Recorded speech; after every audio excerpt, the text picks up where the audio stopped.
Cidade Política. Apoio Sismuc Regional e blog do Mário Flávio. A política de A a Z. Com ele ao telefone hoje, Mário Flávio. Bom dia, Mário. Mário Flávio. Mário? Olá, oi. Bom dia, Jorge. Bom dia. Bom dia, né? Bom dia aí ao nosso ouvinte que está acompanhando Manhã Cidade, né? Neste feriado de Páscoa, né? Sexta-feira Santa, mas que não deixamos de falar sobre política, né? Sobre nada, aliás. Acordadíssimo. Mário? Peraí, mantém aí. Oi. Mário? Oi, tô te ouvindo. Pode falar. Quais são os destaques da política de hoje? Olha, eu falei logo cedo no jornal, eu vou tocar nesse assunto de novo, né? Que ontem o Valdemar da Costa Neto, né? Que é aquela figura polêmica que é presidente nacional do PL, né, que para quem não lembra ou quem não acompanha a história, né, o Valdemar da Costa Neto foi um dos pivôs do Mensalão, na época quando no primeiro mandato do Lula, né, estourou aquele escândalo do Mensalão, quando o Valdemar da Costa Neto foi um dos pivôs, inclusive teve um mandato cassado. Ele na época era do Partido Liberal, né, o PL, que depois mudou de nome e acabou volta para PR e depois voltou a ser PL de novo, recentemente. Ele também gravou um vídeo ao lado do deputado Fernando Rodolfo, né, que é aqui da nossa região, apesar de não ser de Caruaru nascido, mas tem uma trajetória na televisão e no rádio que acabou levando ele para a Câmara Federal. Gravou um vídeo e disse que a questão de Fernando Rodolfo é prioridade para o PL aqui em Caruaru. Deixando a entender que o PL vai dar legendamento para o deputado Fernando Rodolfo para a Prefeitura de Caruaru ano que vem. Só que o problema é que, se ele tem apoio lá do Valdemar da Costa Neto, eu acho que a maioria da população de Caruaru nem sabe quem é o Valdemar da Costa Neto, né? E os que sabem têm uma péssima visão dele, pelo que ele representou na questão do Mensalão, né? Já que houve, inclusive, o Bolsonaro teve que explicar muito na campanha passada essa aliança com o Valdemar. Fernando Rodolfo não tem um apoio aqui do PL em Caruaru e da região, ele tem em Pernambuco. Ele vai ter que fazer o caminho inverso, né? Já que ele foi por cima e a base aqui não foi montada. Aqui, para uma candidatura a prefeito, primeiro você tem que ter um apoio na cidade. Então, nem o próprio PL está fechado com ele aqui na nossa região. Semana passada, né, o coronel Luiz Meira, que é deputado federal, e sempre está cumprindo a agenda aqui na nossa região. Ontem esteve de novo aqui na cidade de Toritama, passou por Caruaru, também foi a Belo Jardim, uma parceria que ele fez com o ex-ministro da deputado federal Mendonça Filho. O Meira desse entrevista aqui na Rádio Cidade, que numa eventual disputa de Fernando Rodolfo contra Rodrigo Pinheiro, Meira apoia Rodrigo Pinheiro. Então ele é aliado do prefeito de Caruaru, e o PL, aqui, os integrantes do PL, eles olham para Fernando Rodolfo com muita desconfiança, porque Fernando Rodolfo, ano passado, evitou pedir votos para Bolsonaro, porque ele tinha um voto junto aos professores, que ele defendeu a questão do pagamento do Fundef aos professores, e essa pauta foi praticamente uma das pautas mais faladas no mandato dele, e ele evitava pedir votos, né? Até no final foi que apareceu ele ao lado de Bolsonaro. Bolsonaro também voltou para o Brasil no dia 30 de março, teve uma recepção para Bolsonaro, inclusive na sede do PL, Coronel Luiz Meira, Gilson Machado Neto, os Ferreiros de Jaguatão, Clarissa Técio, né, Júnior Técio. Os bolsonaristas do estado estavam todos lá e Fernando Rodolfo não estava, apenas postou uma foto ao lado de Bolsonaro e de uma forma muito discreta comemorou a volta aí do presidente da República, o ex-presidente da República ao Brasil. Então, o pessoal vê com muita desconfiança essa aliança essa indicação do PL, né? Outra coisa que chama a atenção é que faz mais ou menos um mês, né, desde que Fernando Rodolfo assumiu, e ele montou uma aliança com o Armandinho, né, que foi candidato a deputado estadual. Armandinho, que é da Fula do Nacaru, e é um lixo declarado, né. Na eleição do ano passado votou no presidente Lula contra Bolsonaro, e ninguém entendeu muito essa aliança, né, como é que Fernando Rodolfo é do partido de Bolsonaro e está aliado hoje com o Armandinho. Então ele vai ter que costurar essa candidatura junto aos liberais, aos bolsonaristas aqui da região, porque se ele tem o apoio da Ademar Costa Neto, ele não tem apoio nenhum aqui do PL da cidade. Ô Mário, o que explica essa aproximação de Armandinho com o Fernando Rodolfo? Pergunta de $1 milhão. Viu, Jorge? Porque, como eu disse antes, é estranho, né? Porque Armandinho, ele tem uma relação, e a família também, né, na esquerda, né? Foram sempre militares na esquerda. Tanto o próprio Armandinho como a vereadora Perpétua, eles estão rompidos hoje, né, mas eram aliados há também pouco tempo, né, o tio de Armandinho também, o Arnaldo, a Ana Maria de Barros, todos eles têm uma ligação muito forte junto à esquerda, são esquerdistas declarados. E Armandinho foi candidato a estadual. Armandinho já declarou que tem vontade de disputar a eleição para vereador ano que vem, e até agora a gente não entendeu muito qual política é essa aliança dele, que é um político que tem raízes na esquerda, está aí costurando uma aliança com o Fernando Rodolfo. Muito se diz que essa provável candidatura de Fernando Rodolfo a prefeito ano que vem era, na verdade, a tentativa de aproximação de Rodrigo Pinheiro. Só que eu já discordo dessa história, porque essa semana, né, o Fernando Rodolfo escreveu um artigo, mandou a assessora dele, mandou um texto para a imprensa com ele criticando, dizendo que Caruaru precisa voltar a ser protagonista, e com críticas diretas ao Rodrigo Pinheiro.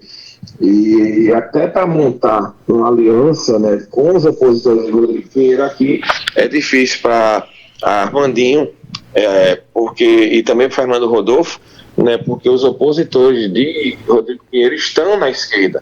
É o deputado Zé Queiroz, o ex-deputado Zé Queiroz, que já disse que quer disputar a eleição para prefeito, mas é do PDT, então é um partido de esquerda. E lembrando que Fernando Rodolfo e Volney sempre criticaram muito um ao outro, né? Outro que já na oposição é o Rafinha Delon, que também não se bica muito com o Fernando Rodolfo, e foi candidato contra Armandinho, quando eu digo contra, porque foi deputado estadual, e Armandinho também, e o PT, né, que é o partido na oposição, que também não se juntaria ao PL de Fernando Rodolfo.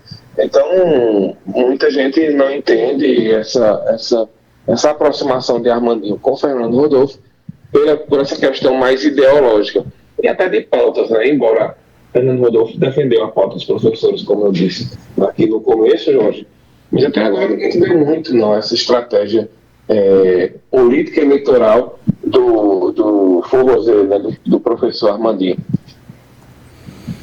Mário, mais destaques da política, Mário? Olha, os destaques maiores, né, que a governadora Raquel, ela segue enfrentando muitos problemas, né, do ponto de vista de crises para um começo de governo, bem diferente, né, do céu de brigadeiro que ela viveu, por exemplo, aqui em Caruaru. Né, ontem tivemos um protesto muito grande, né, de pipeiros, né, inclusive no manhã cedo do Jornal da Cidade de hoje.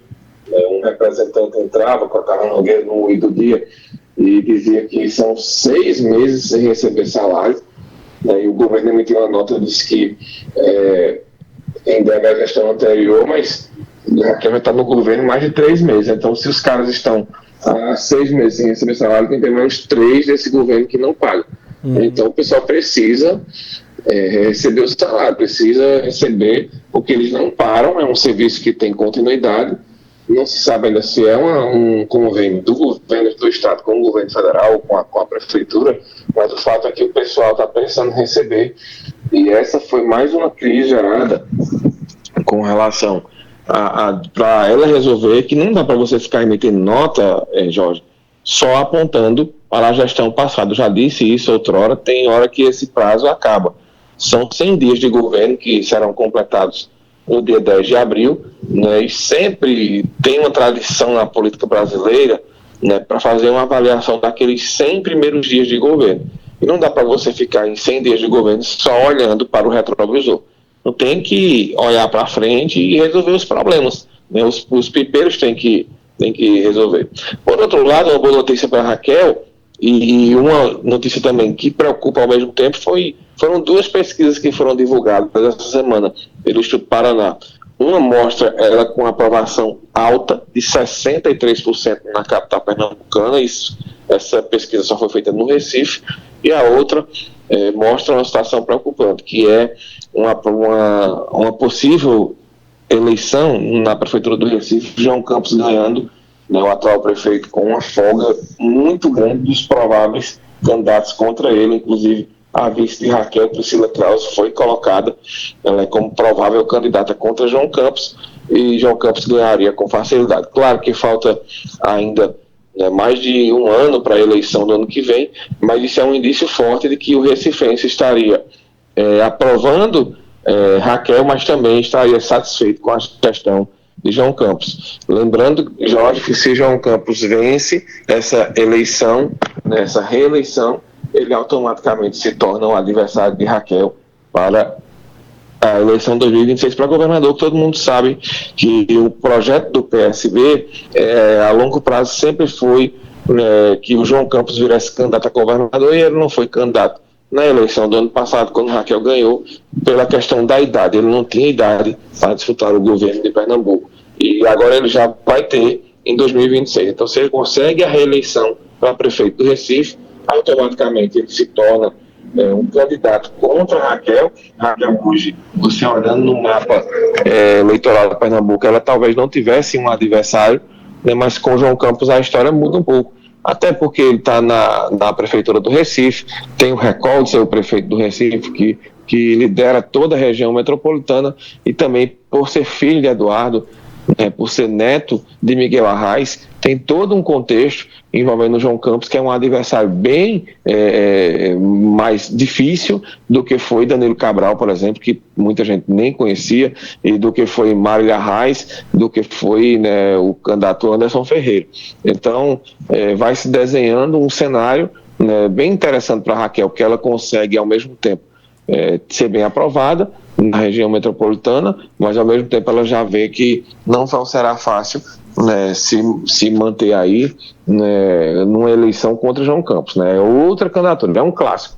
Raquel Lira contra João Campos é um clássico, digamos assim, trazendo mais para a linguagem do futebol, já que Raquel contra os candidatos que teve na eleição anterior, digamos, foi uma eleição que ela teve muita dificuldade em ir ao segundo turno, mas quando foi, já chegou praticamente com uma eleição definida contra Mário Arraes, que era uma candidata de uma nota só, só falando do Lula, e João Campos não. É outro contexto, e ele vai ter o que mostrar, porque ele é prefeito, o pai dele, todo mundo sabe, é quase que um mito da política, e o avô é outro, que é o Miguel Arraes. Então é uma eleição que vislumbra para 2026, isso, claro, com o João Campos sendo reeleito, uma eleição que vai ser uma eleição de 2 times grandes, digamos assim, da política estadual, Jorge.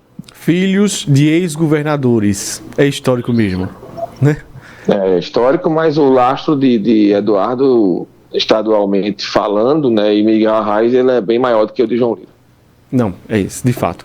Valeu, Mário Flávio, pelas informações da política de hoje. Mário volta segunda-feira, né, Mário? Se Deus quiser. Estaremos juntos aí segunda-feira, mas de olho na programação, mas tem o Som da Modinha no domingo à noite, que estaremos aí na programação da rádio, com as músicas mais tocadas em 88. Então, domingo à noite eu volto às 8 da noite, mas é um programa musical, mas falar de política segunda-feira de manhã no Jornal da Cidade. Pois tá certo. Olha, o Lucas disse que é pra você responder no WhatsApp, viu? Tá certo. Valeu. Valeu, Mário, pra política de hoje. Manhã Cidade Política. Apoio Sismuc Regional e blog do Mário Flávio. A política de A a Z.